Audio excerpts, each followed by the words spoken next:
All right, welcome everybody to our latest Live Motocross podcast as we talk all things AMA Supercross ahead of the Glendale Triple Crown with Jason Thomas. Obviously, firstly, thank you to everyone for listening and supporting the website. We really appreciate it. We'd also like to thank our sponsor for this episode in Fly Racing, who have excitingly jumped on board for the 2025 season. Obviously, Fly Racing has aimed to provide customers with the very best in off-road performance products. Led by the revolutionary Formula S helmet, Fly Racing continues to push innovation in safety to new levels. Never before has style and technology blended together so seamlessly as the 2025 Fly Racing lineup. For more info, check out flyracing.com or your local Western Powersports dealer. Obviously, follow flyracing.global on social media and cheer for all their athletes in the SMX World Championship. All right, JT, thanks again for joining us, mate. It's obviously been a busy week. You've been flat out with meetings, and obviously the release of the Lancer gear was pretty awesome too at A2. So, how's it all been for you? It's been good. We're in the full swing of things. So, this week was a little crazy. We had our Western Power Sports, which is, of course, the parent company of Fly Racing. We had our national sales meeting, which probably means nothing to most people, but it's basically where our whole company gets together for 3 or 4 days and learn about new products and basically review the entire prior year. And it's just a lot. In my role, I'm very involved. I host the awards banquet, and I'm involved in a lot of the planning for things. And I led the racing presentation, and it's great. I'm very thankful and fortunate to be involved on that level that they trust me and want me to be. But it's a big week. It's a lot of planning and a lot of work. And so as I come to you now, we're done with that, and I can really focus on Glendale this coming weekend. And I am very, very excited about that. Yeah, and obviously you won an award as well, which is pretty awesome, mate. So congratulations, I heard there. So, and also Yeah, obviously thanks. flying 25, it's shaping up so well, mate. Obviously we just spoke about the Lancer, obviously getting Webb on board, the Bar X, the SLR teams looking excellent last weekend and in the other rounds too. And obviously the MXGP crew, the Decali team, Conan Brothers and Langenfelder are pounding out the laps in Sardinia ahead of the pre-season races, in Italy, France, Spain, they're all over the shop. And then the MXGP season opener in Argentina, mate. It's exciting things for yourself and Fly, isn't it? Yeah. It's really kind of coming together. We had Cooper Webb and we had everybody, honestly, all the ambassadors. So it was all hands on deck when you think about Justin Brayton, Trey Kennard, Damon Bradshaw, Weston Pike, Andrew Short, Cooper Webb, RJ Hampshire, Chance Hymas. Were all in attendance last night, plus all of our freestyle guys, Jared McNeil, Jeremy Stenberg, like just a crazy collection of fly racing athletes all in one place last night, which was super cool. But thinking about our athlete lineup now, like in America, it's never been stronger. We have a legitimate championship contender in 250 and 450. And then with the addition of, the Red Bull KTM Factory Racing DeCarly, it's a really tough name to get out. Those guys are super legit, right? Like Wangenfelder and Sasha should be in the mix to win MX2, if not championship, at least rounds. DeWolf will be tough. And then I think everybody is keen to see what Lucas Kunin can do on a 450. Like, why would we not be? So it's a great time for us. We've really tried to be aggressive in the face of a tough market. And I think if we can sustain this through to the other side when this cycle turns back over, we're going to be in a great place. So that was part of my messaging this week is we're very fortunate that we have a strong company behind us that can allow us to be aggressive right now because most brands can't be. There's just not enough revenue and available resources to be aggressive. So let's go out and take advantage of it. And I think with the lineup we have, with the products we have, and the things that are coming this summer for 2026 line, we're going to be in an incredibly advantageous position. So it's an exciting time for everybody involved on that front.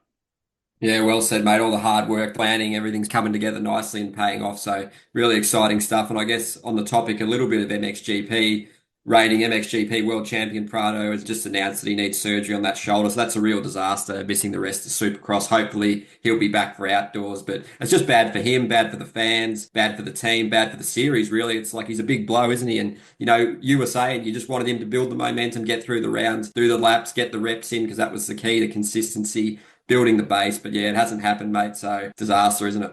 It's really tough. we've talked about it, you and I. Really, the only thing he couldn't do was what has just happened. And I know as well as you do, and everybody listening, that he didn't set out to hurt himself. Like, no, of course he didn't. But it's just such a precarious spot now, because if he can make the first round of pro motocross, and that's an if, he's certainly not going to be 100%. So everything that you really wanted out of 2025 is now in jeopardy. Supercross is over. You didn't get the 17 rounds of practice and learning that was on the menu. That was what they wanted.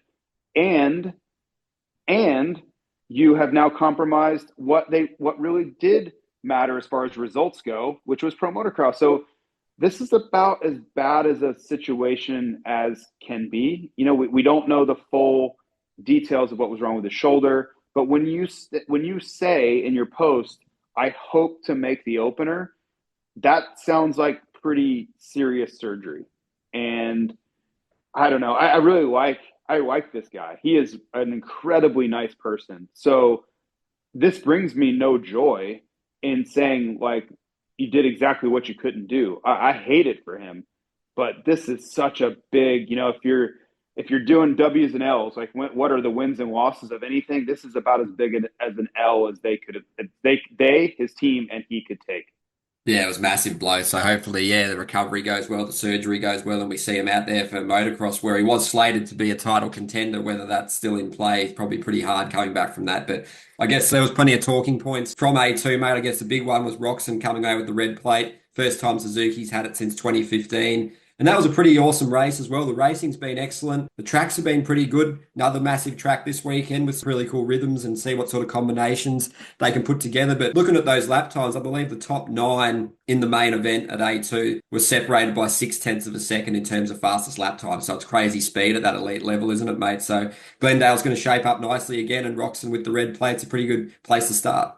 Yeah, it's going to be good. Glendale is the largest stadium floor of any event we go to. So that directly translates into a large, fast racetrack, because they have room to build bigger obstacles, longer straightaways, increase the speed. And that's it's always the same. So before I even saw the track map, I knew that would be the norm.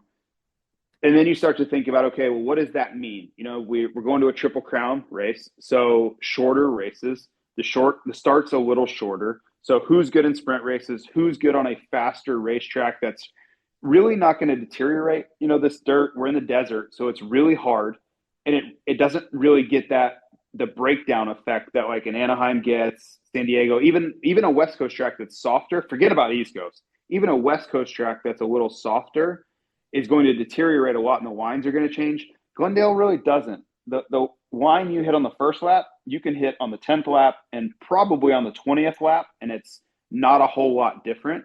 So you think about the strengths and weaknesses of particular guys, and Webb is not going to be able to use the lower and lower and lower line that he likes to do, because it's not going to be faster. That line that Roxon and those guys are just railing around the outside is still going to be good at any time they want to use it. So this race really leans into strengths, and I don't even want to say weaknesses for Webb. It's almost just his strengths are negated, and the other guy's strengths are they're there to start with, and they really don't go away. And then the last note I would say on that is Tomac. He's so good at really fast racetracks, and it's not something I always associated with him. I think ever since he got on this Yamaha, he's really exploited it. I think that they have that Yamaha turned up to an 11 as far as like power and how fast he wants it, and they're able to deliver all that power that he wants. And you get on a racetrack where literally, like air quotes around, the faster you can go, the faster your lap time is going to be. This is what he does. This is what he wants. So I think it's going to be, that kind of weekend. The usual suspects, the guys that you would suspect that are going to be fast and good this weekend, I think you can almost count on it. So if you're a guy that likes to, make a wager on like sports betting or any of those things, or bet your buddies, or however you want to go about that, I think there are real trends and real aspects of the race that you can predict that are going to play out, where maybe other weekends there aren't. It's such a crapshoot in other ways, and I just think it's going to be much more of what you expect is what you're going to get on Saturday. Yeah, well said. Some really cool insight there. And obviously, Kenny won it last year. But the good thing about him this year, obviously, is the staying power's been a bit better. He's not dropping off quite as much, and he's been consistent 2-4-2 results. It's probably unrealistic, like you've said, that he's a title contender, but it is great for him and the team and the series as well. And someone like him with the throttle control as well, and even Anderson as well, hard tracks, really good rider as well, loves pushing the limits when he can. So those guys, Roxon, Anderson, Tomac, and then you throw Jett in there, who navigated that race really smartly at A2 to get the win. He just bided his time, waited for the perfect moment to pounce on Jason Anderson, make the move, and then get out of there quick to avoid the retaliation. So a lot of really cool storylines heading in, isn't there? Have you got one that you'd particularly like more than another, mate? Have you had to put one favorite in? Yeah, I think all the, Anderson, I heard, is on fire. The question is for me, can he get the starts 3 times? Because I think the riding's going to be there. I think this dirt works for him. But I think realistically, there are several guys that can win this weekend. I really do. And that's so cliche and it's such a half answer. But when you talk about a shorter race and you look at the way that all these guys are kind of riding on their best form, that opens the door. And I'm a firm believer that when you have racing and the people that are literally paid to have strong opinions kind of shrug their shoulders and say, I don't know who's going to win. That's a great place to be. So I'll take that every time over, like I felt like in 24, most of the time I was like, unless something goes wrong, Jett's going to win. Like that's what's going to happen. And right now, I'll be damned if I can tell you with absolute certainty. I can tell you the trends. I can tell you why certain people are going to be strong this weekend. But as far as like who's going to win over the course of 3 rounds, it's a pretty tough ask.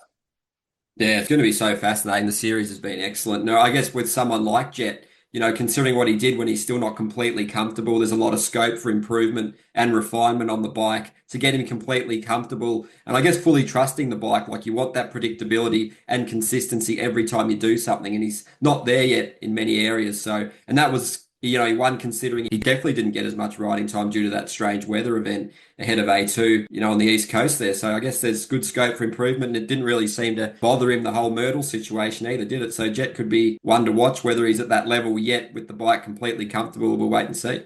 Yeah, it's going to be interesting to see Jett this weekend. He got a third last year, didn't get a good start, kind of floundered around a little bit. It wasn't a bad race by any means, but it certainly wasn't his strongest. But I do think he improved last weekend. I will be looking to see if he can take another step with the motorcycle. I don't think it's his riding that is necessarily the problem. I think if you gave him a 2024 bike with the setup last year, you would see the same thing that you saw last year from him. Picture perfect, smooth, effortless, just superhuman type stuff. Doesn't mean he'd win every time, but I think you would see that same thing.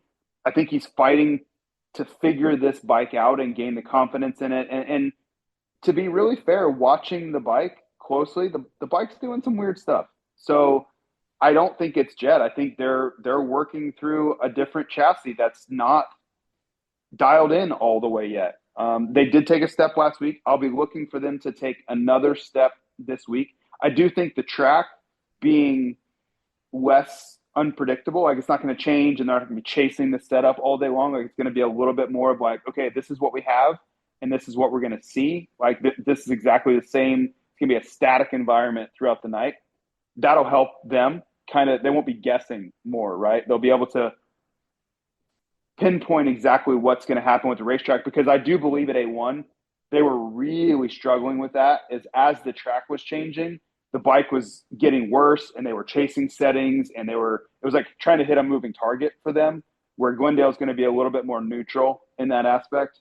I used this reference on a show on Steve's Moto 60 show earlier today, but I really think it rings true, is that, last year with Jett, he and the bike were like at the apex of performance. I thought that Jett probably had the best bike on the track and Jett was the best rider on the track. When you have those two things in that moment together, both peaking, Godspeed trying to beat him, right? And you could see Hunter was fantastic, like at the end of the season anyway. Like you could just see they had everything kind of sorted out. They hole shot every time. The bike in the whoops was like flawless. It was just hard to do much with them. Right now, I think Jett is still there. Like Jett is overcoming these difficulties, but the bike isn't.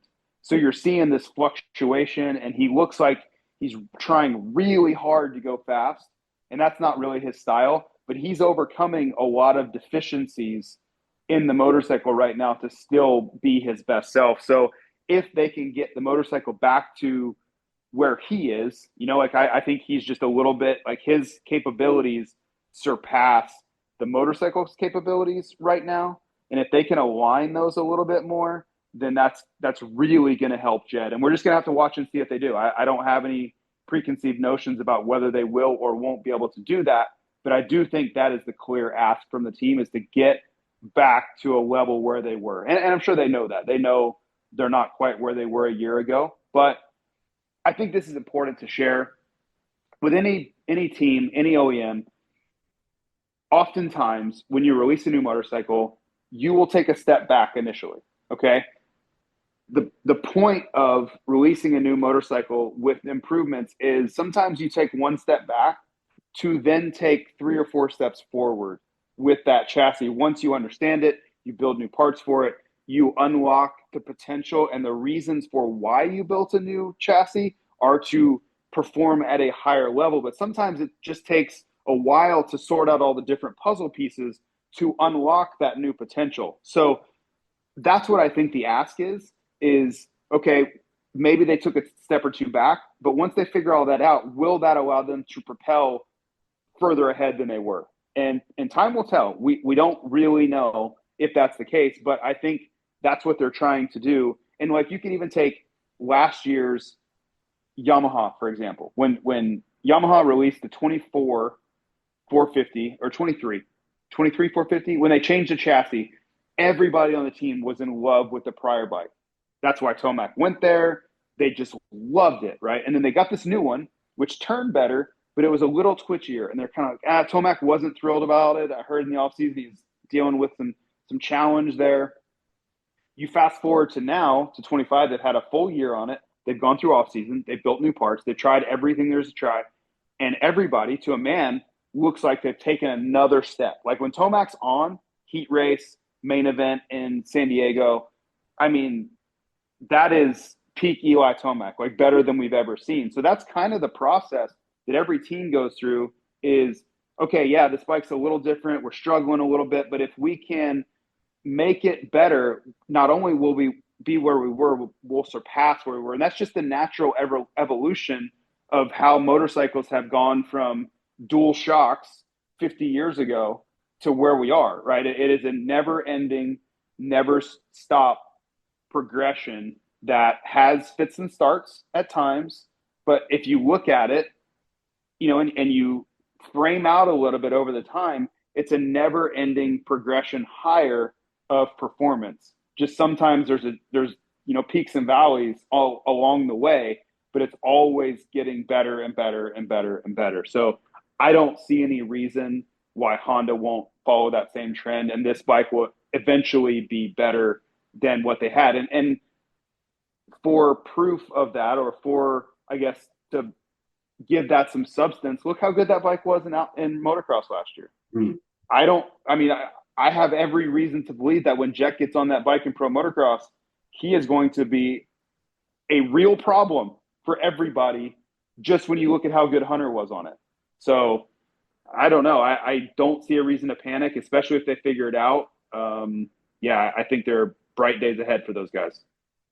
Yeah, it's the goal, isn't it? 100% to recapture as close to that sort of perfect blend, even though you can never really get that 100%, but just maximizing what they have at their disposal each weekend is key. And as Dazzy likes to say, getting in that window, isn't it? So you don't have to make too many drastic changes, and that's what they'll be looking to do. And What's your thoughts on Sexton, mate? Obviously, admitted he was a little bit unwell for that one. So, you saw him coming through. You thought he might be able to make a charge, but it didn't quite sort of eventuate there. But yeah, the starts are killing him sometimes too. And like you've said that in the past, it's a big thing with him. But, like you said on your industry seating podcast, if you gave him the set of circumstances and where he's placed, he's had a win, he's well in the hunt. I guess it's a pretty good place to be, isn't it? He would have taken it. But I guess the racer in him would be sort of never settle, not happy. So it's just about the approach, isn't it?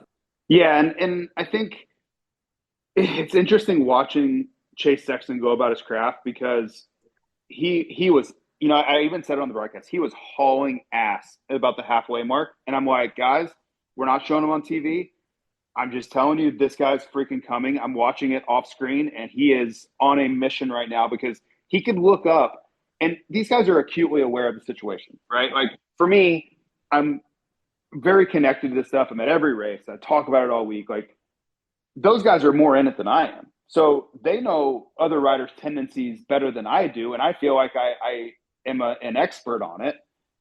At least I'm paid to be. So when Sexton looks up and he sees Jett behind Anderson, he knows what that is. He knows that Jett is like, I can't really force it here. I've got to be really patient. When Sexton's mind, all that spells is opportunity. Because Sexton's like, this is my time. If I can get there, Jett's not going to force the issue. Jett's kind of waiting, which is going to open the door for me. So I got to get to the front now. And this win is still available. Like winning this race is still possible. And he was coming like a freight train. And then I don't know what happened to him, if one mistake led to another and he got rattled, but he lost his rhythm and he lost his drive, and all of that forward momentum stalled out somehow, somewhere. And yeah, I think if I had to guess, I would say he made a couple mistakes and got frustrated. And instead of that positive surge of momentum that he had, where I'm going to the front, I'm going to win this freaking race, he got frustrated, and then he started like overthinking, and things just kind of unraveled from there. And to that point, I think Sexton is a guy that is very vulnerable and suspect to that happening. Like some guys, you just watch them race and man, they're just rock. Like Cooper Webb, I don't know that I've ever seen him rattled. Like he might be pissed, he might not be riding well, but like mentally rattled, I would be hard pressed to say that I've seen that. I've just seen him come off and say, "Yeah, man, I sucked. Like I didn't ride good at all." But like where he's so frustrated and inside his own head that he can't execute, that's not really his thing.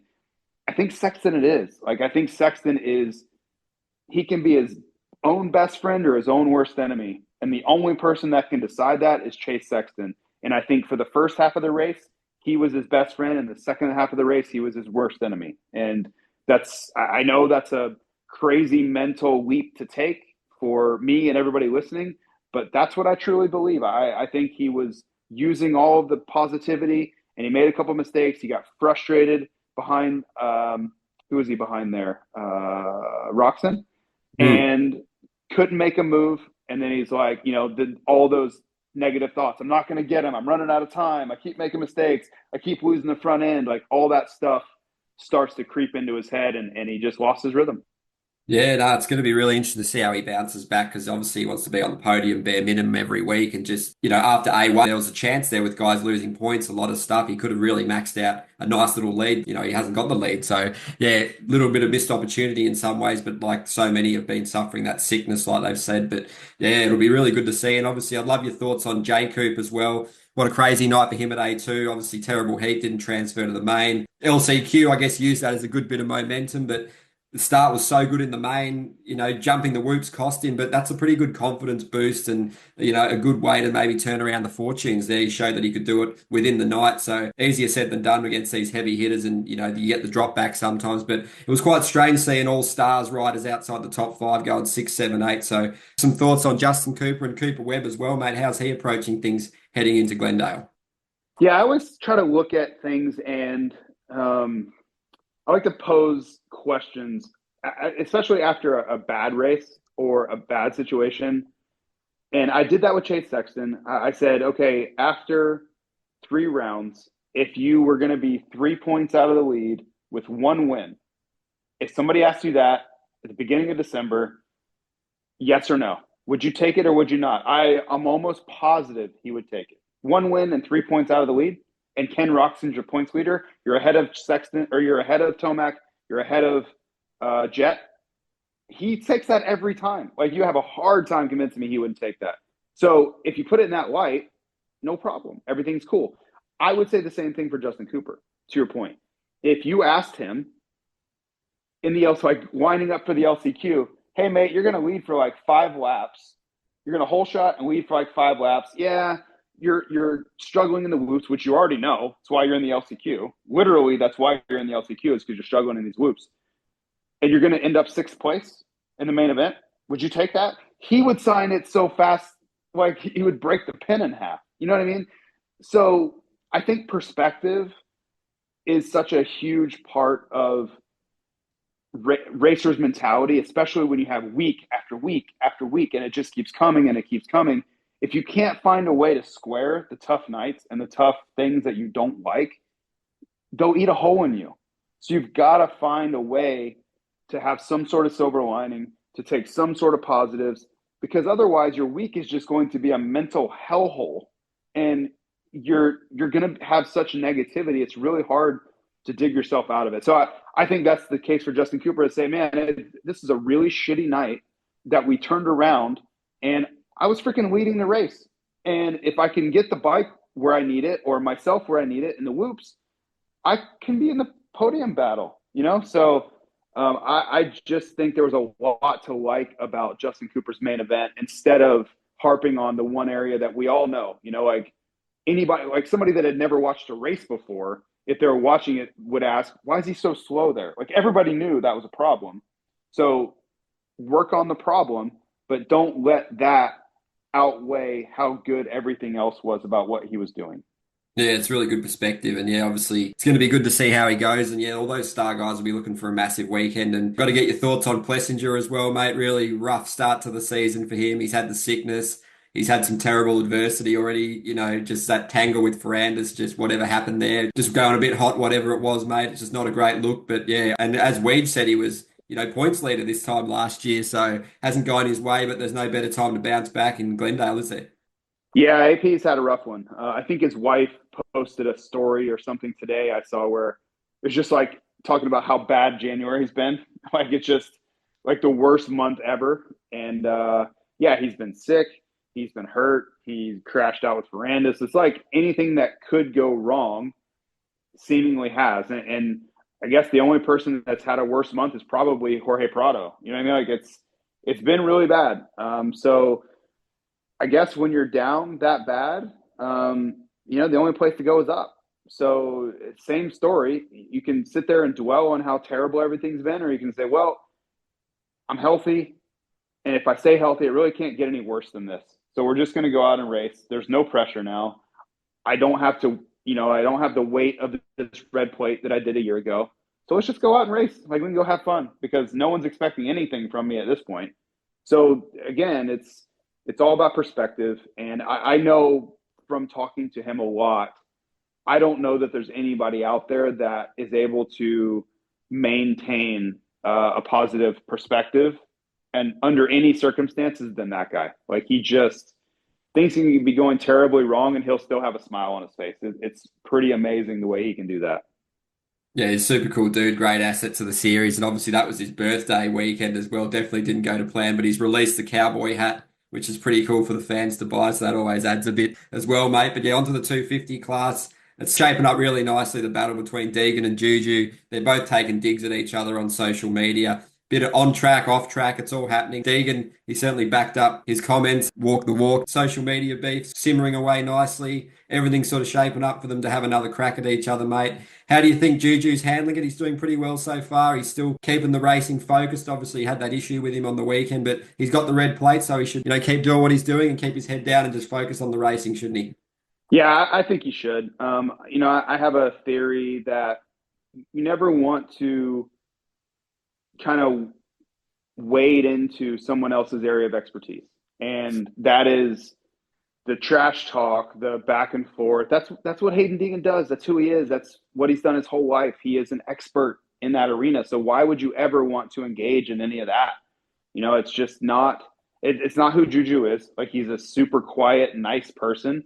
So why are you gonna, like, I guess in any fight, any business negotiation, anything where you're up against someone else adversarially, you never want to do what they want you to do. That's just a basic rule of anything. It doesn't matter if you're boxing, anything. If they want you to do X, you need to do Y, period. Like, full stop.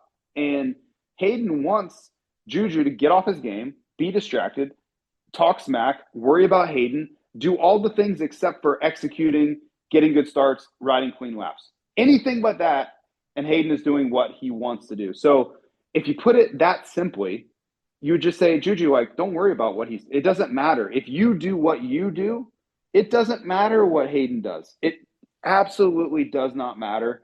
Just focus on what you're doing, and everything else is going to take care of itself. Now, it's easy for me to say that at my age, having lived this, racing life once and almost as long outside of it, analyzing it, talking about it, past that. So I have endless experience that would give me, and maturity that he doesn't have yet, to steer me in the right direction on that. But he's young, he's in the moment, there's adrenaline pumping, there's emotions involved. It's a lot harder. So I do understand that. But I think if I was coaching him, like Davey Millsap says, I would just stress that as like, let him talk. Who cares? Who cares? It doesn't matter. Like, none of that matters. And like, you guys don't get to see it, anybody watching on the race, but like, after the podium, they're like sitting there talking and like they're talking, you know what I mean? It's not like Hayden's like staring a hole through him after the race, like, I'm going to meet you in the parking lot. Like, you know what I mean? It's not like that. So if you're Juju, you have to understand what Hayden's doing. He's putting on the show when the cameras are on. And then when the cameras are off, he's just like his normal self. So frame that and just say, this is an act. This doesn't matter. We're going to go race, and I need to do what I do. And if I do, I'm riding well enough to beat him anyway. So I don't know. It really is much ado about nothing in my mind, unless you lean into it and make it something. That's the power that Juju has. He can make it something, or he can make it nothing.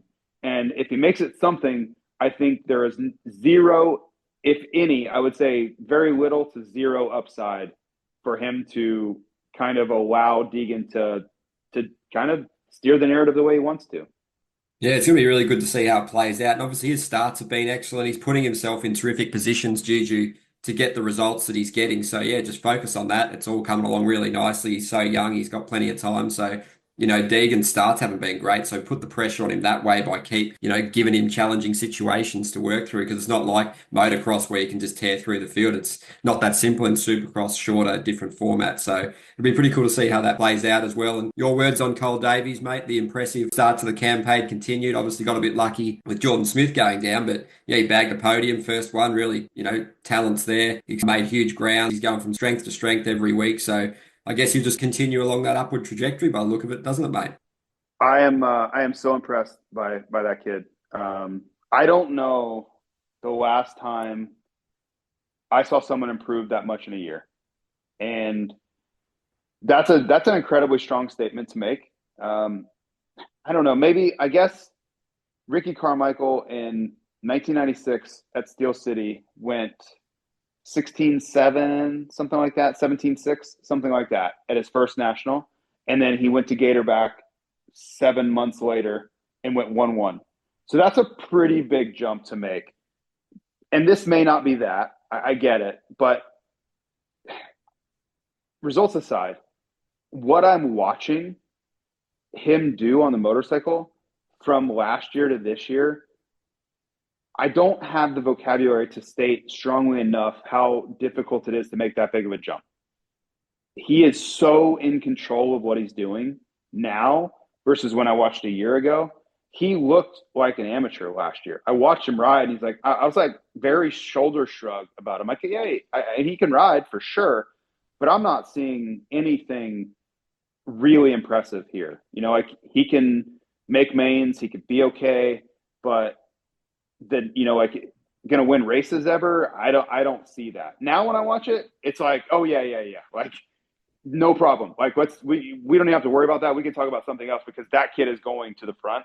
I'm not even worried about it because I've seen this same thing a million times over. And when you've watched this many kids and been around them for this, I'm 40 years into this thing of watching this cycle, and you just know it when you see it on some levels.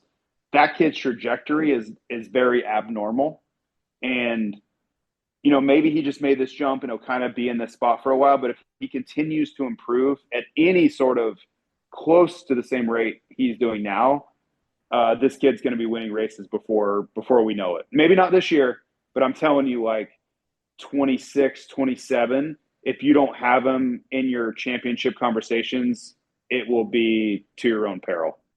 Yeah, he's been so awesome. And I guess what would you specifically attribute that to? Obviously moving to star racing, competing and testing himself against those heavy hitters, super fast youngsters every day, day in, day out at the goat farm. I guess that surely played a role as well, just to give him an idea of, what work needs to be done and what level you need to be at. And, Tomac called those young lads the hyenas, keeping him young, nipping at his heels. And they've got such a great framework there, variety of tracks, exposed to a lot of things that helps his development. So the SMX Next, working with DB in the past, there's a lot of things that's got him to this point. Is there one that you would particularly point out, or a couple?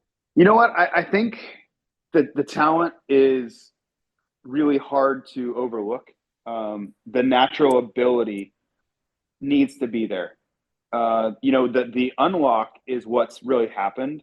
Someone along the way, Daniel Blair, somebody saw it and said, there's something here, but this next level unlock that he's undergone in the last year, that's something else. I maybe it was there the whole time and he just needed the right bike and the right situation. And everybody matures at different times. Everybody, I think you can best relate things to your own experiences. And I was no different.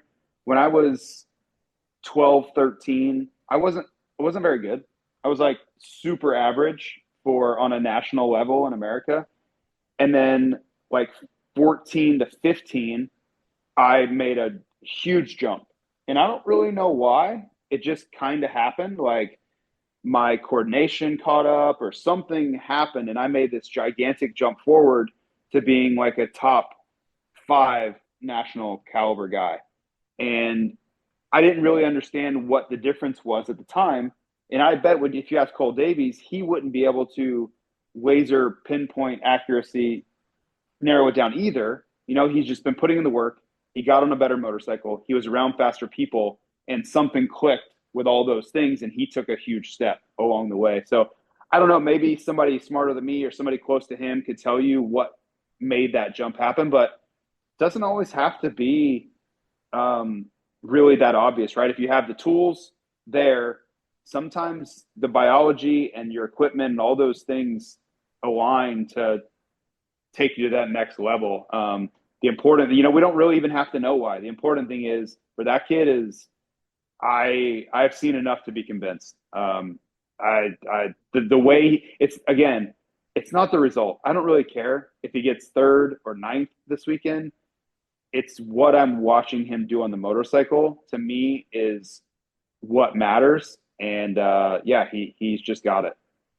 Yeah, great perspective. They're really interesting to get your take on it. And yeah, you saw the podium, these young riders, they're so fast, so early, obviously all teenagers on the podium. Drew Adams getting in the top 10 at 16 on debut. And I guess the SMX Next is this weekend too. A lot of young stars to watch, and that series is kind of, paving the way nicely. I guess, is there any that you want to particularly point out? Looking at the entry list, Gordon Gibson, Malinowski, Fedorcov, Fapani, a couple of Aussies too, Jake Cannon, Cade Minier on the star, obviously Thurman, Fowler, Dudney, Yannick. Any ones that are particularly looking out, mate? It's just a great platform for these kids to race on the big stage, put themselves in front of teams, and I guess another key step in chasing their dream of becoming a pro, isn't it? Yeah, it's going to be interesting. Drew Adams was the big name there. He won 3 of them last year. Davies won 2, or like they won all of them. But, with him out, all those kids are like, all right, it's on, I want to see if Minier can back up last year's performance in motocross. Like that'll be really important, I think, for his, not necessarily contract wise, but how this plays out. Do they ramp him up? Do they, maybe like, he needs more time, or do they, accelerate his process? Like, I just want to see kind of how he looks. But to me, the guy I'll be watching the closest is Caden Dudney.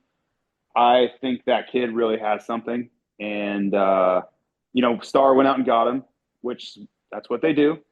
But I think it's a big breakout opportunity for Caden Dudney. Doesn't mean if he doesn't do it, not going to change my opinion of him. But that if you're looking for one name that I'm kind of like circling that has a real opportunity to be a guy long term, I think Dudney's it. Yeah, it's going to be really exciting to see. And obviously, good point on Minia as well, because he's obviously used to racing, I guess, professionally in Australia, MX2, SX2. So he's got a lot of experience, probably more so against like seasoned professionals. So that should hold him in good stead, like it did in the motocross, like you mentioned. But as we wrap this one up, mate, any final thoughts, any predictions, anything special going on at Fly for the Glendale round? It's going to be a great week, and you're looking forward to it, I'm sure. Yeah, I can't wait. This is one of the better rounds of the series. So, I get this question all the time from just people, fans. What race should I go to? I want to go to a race this year, and we want to get out of town and travel to a race. I hear that constantly. This one's pretty tough to beat. I think overall, there are other good ones. Don't get me wrong, but I think this one's in the upper echelon, like certainly top 5 when you factor in weather. Okay, yeah, I don't know the exact Celsius crossover. I'm going to guess it would be around 24, something like that. Celsius, yep. Just beautiful outside on Saturday. You're inside the dome, so, perfect temperature. The largest track, it's fast, Triple Crown. The area right around the stadium's all brand new because they basically built everything for the NFL stadium. So lots to do. Like, it's just a really strong round of the series. Like, some are really average. The racing's great, don't get me wrong, but the city around it is kind of, it's all right, whatever, take it or leave it. This one kind of has every box checked. If you like good restaurants, you like nightlife, you like the best track, you like the Triple Crown format, you like good weather, like it just kind of keeps coming. Every question you ask, there's a good answer for it. So yeah, I would highly recommend this one. Yeah, mate, absolutely. It's going to be good. And then obviously 250 East starts next weekend. That's absolutely stacked. Can't wait for that. Probably speak about it next week, mate, because there's just too much to go on with Yeah, them. there's a lot to unpack with 250 riders there's so many injuries on the 250 East right now. We'll definitely need some time to work through those because Hampshire, Hymas, McAdoo, Kitchen, like all of them have serious problems right now. Like serious problems going into Tampa. So it's going to be a wild week going into the East opener. Oh, mate, look forward to unpacking it next week with you. And obviously, massive thanks to yourself and Fly Racing. Fly Racing is aimed to provide customers with the very best in off-road performance products, led by the revolutionary Formula S Smart Helmet. Fly Racing continues to push innovation in safety to new levels. Never before has style and technology blended together so seamlessly as the 2025 Fly Racing lineup. Obviously, for more info, check out the website. Check out your local Western Powersports dealer and follow Fly Racing on social media and follow all their riders. Thanks again, JT, for joining us on this one. Really appreciate it. All the best for the weekend, and we look forward to catching up next week. Thanks, mate. Appreciate it. No worries. Have a good one.